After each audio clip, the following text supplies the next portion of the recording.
ലൈംഗികാതിക്രമ കേസിൽ രാഹുൽ മാങ്കൂട്ടത്തിനെ പിടിക്കാൻ കിണഞ്ഞു പരിശ്രമിക്കുകയാണ് കേരള പോലീസ്. കേരളത്തിന് പുറമെ തമിഴ്നാട്ടിലും കർണാടകയിലും അരിച്ചു പെറുക്കിയെങ്കിലും രാഹുലിന്റെ പൊടി പോലും കണ്ടെത്താൻ അന്വേഷണ സംഘത്തിന് സാധിച്ചിട്ടില്ല. രാഹുൽ ശക്തമായ സുരക്ഷാ സംവിധാനത്തിന് കീഴിലാണ് ഇപ്പോൾ കഴിയുന്നതെന്ന സംശയം ബലപ്പെടുന്നുണ്ട്. ബാംഗ്ലൂർ കേന്ദ്രീകരിച്ചാണ് പോലീസ് വല വീശിയത്. എന്നാൽ ഒന്നും സംഭവിച്ചില്ല. നമുക്കറിയാം, കർണാടക ഭരിക്കുന്നത് കോൺഗ്രസ് പാർട്ടിയാണ്.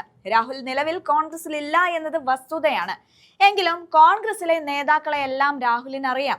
അതുപോലെ തന്നെയാണ് കർണാടകയിലെ കോൺഗ്രസ് നേതാക്കളുമായും രാഹുലിന് അടുത്ത ബന്ധമുണ്ട്. കാസർഗോഡ് കടന്ന് കർണാടകയിലെത്തിയ രാഹുലിനെ കോൺഗ്രസ് സംരക്ഷിക്കുകയാണെന്ന സംശയമാണ് ഉയരുന്നത്.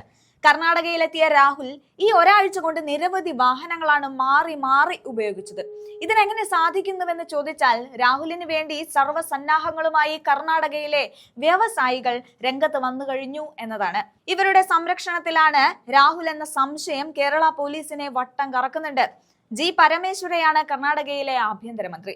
കേരളത്തിലെ നേതാക്കളുമായി അടുത്ത ബന്ധം പരമേശ്വരയ്ക്കുണ്ട്.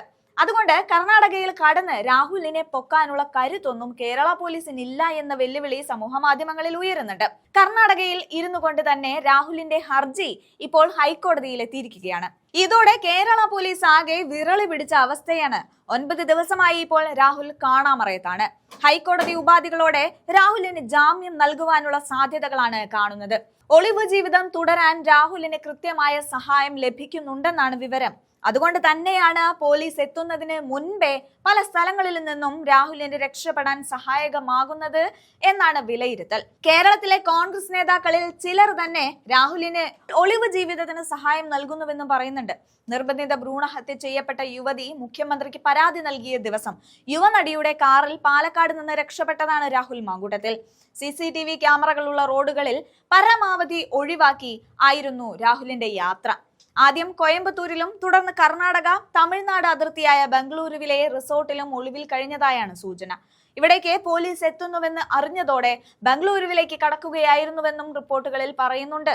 എന്നാൽ ബംഗളൂരുവിൽ അന്വേഷണ സംഘം എത്തുന്നതിന് മുൻപേ രാഹുൽ രക്ഷപ്പെടുകയും ചെയ്തു എന്നാണ് വിവരം. എന്നാൽ ആഡംബര സൗകര്യത്തോടെ തന്നെയാണ് രാഹുലിന്റെ ഒളിവ് ജീവിതം എന്നും പറയുന്നുണ്ട്. രാഷ്ട്രീയ ബന്ധമുള്ള അഭിഭാഷകയുടെ സഹായത്തോടെ 2 ദിവസം രാഹുൽ ബംഗളൂരുവിലെ ആഡംബര വില്ലയിൽ താമസിച്ചിരുന്നതായാണ് വിവരം.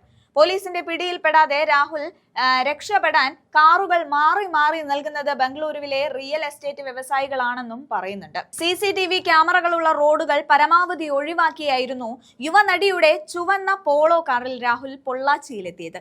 അവിടെ നിന്നും മറ്റൊരു കാറിലായിരുന്നു കോയമ്പത്തൂരിലേക്ക് പോയത്. പിന്നീട് കർണാടക തമിഴ്നാട് അതിർത്തിയായ ബംഗളൂരുവിലെത്തി അവിടുത്തെ റിസോർട്ടിൽ താമസിച്ചുവെന്ന് പോലീസ് കണ്ടെത്തി കഴിഞ്ഞു. യുവതി പരാതി നൽകിയതിന് പിന്നാലെയാണ് രാഹുൽ മാങ്കൂട്ടത്തിൽ MLA പാലക്കാട്ടെ MLA ഓഫീസ് പൂട്ടി ഒളിവിൽ പോയത്. ജാമ്യാപേക്ഷ തള്ളിയതോടെ കേരളത്തിലെത്തി രാഹുൽ കീഴടങ്ങുമെന്നാണ് പോലീസ് കരുതിയത്. എന്നാൽ പോലീസിന്റെ കണക്കുകൂട്ടൽ തെറ്റിച്ച് രാഹുൽ ഇപ്പോൾ ഹൈക്കോടതിയിൽ പറന്നിറങ്ങിയിരിക്കുകയാണ്.